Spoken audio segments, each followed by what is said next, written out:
Hi guys, it's Ben from Abel Pianos, coming to you from the sunny north coast of New South Wales. Couple of quick things this video, but the main purpose of what we're doing today is showcasing a restoration that we've been doing on site on the north coast, and this is a 1995 Yamaha C3E. Now what we've been doing is a complete restring on site and also some work to the action mechanism, but I'll just run you through the work that we've done and then do a little demonstration at the end. So this was a grey market piano that was in a little bit of a sorry state. You'll see some photos flashing over the screen at the moment, partially because of the age, but also the fact that we are very close to the sea there. So as you can see, we're overlooking the ocean. So we have a cover for the strings, which we'll be using from now onwards. But what we've done is replaced all of the bass and treble strings. So these bass strings are from Mapes in the USA. So they're very consistent, well manufactured, very even in the way that they're produced. We've replaced all of the bearing cloth and the mute rail felt as well. Duplexes have been cleaned and polished. We've kept the same scaling as these would have previously had.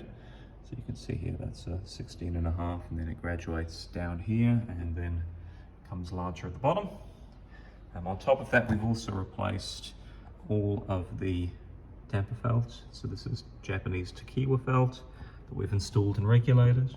The reason I use a lot of the Tokiwa felt is the fact that the bicord felt has a special selection of thinner bicord felts that actually fit really well between the largest bicords in the bass. So they're looking very good.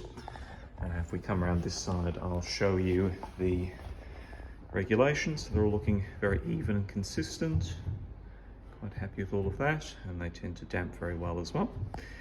On top of the new strings, we have new tuning pins. So these are 7.1s by 60, which are slightly shorter than the original, but seem to provide good torque and are slightly thicker. New bearing cloth, as you can see here.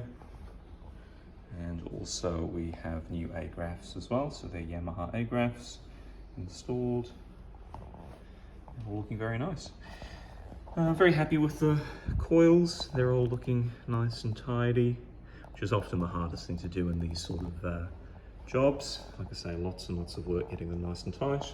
There's a few at the bottom here that are slightly lower, but based on the down bearing or the bearing on the sort of the actual Agraffes here, it's much harder to pull these up, especially because they're the thickest diameter of wire.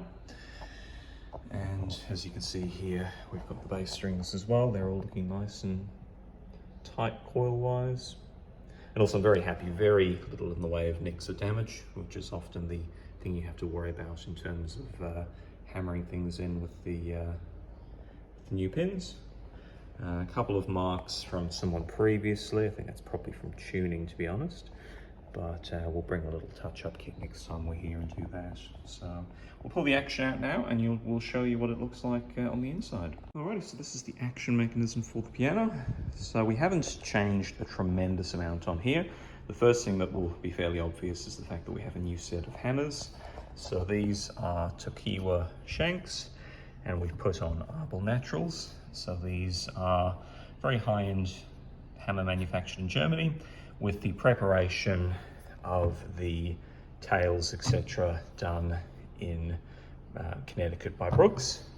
I've hung these myself, and we've just filed these down with the sander to make sure that the shanks are appropriately sized. The beauty with getting Brooks to prepare the hammers is that it makes arranging, checking and things like that very easy. With the sets, they tend to do a fantastic job. The other thing we've done is, and I'll show you some pictures now, this piano has a replacement set of key tops. So Yamaha always use what's called a two-piece key, and at some point these have been replaced with a single piece.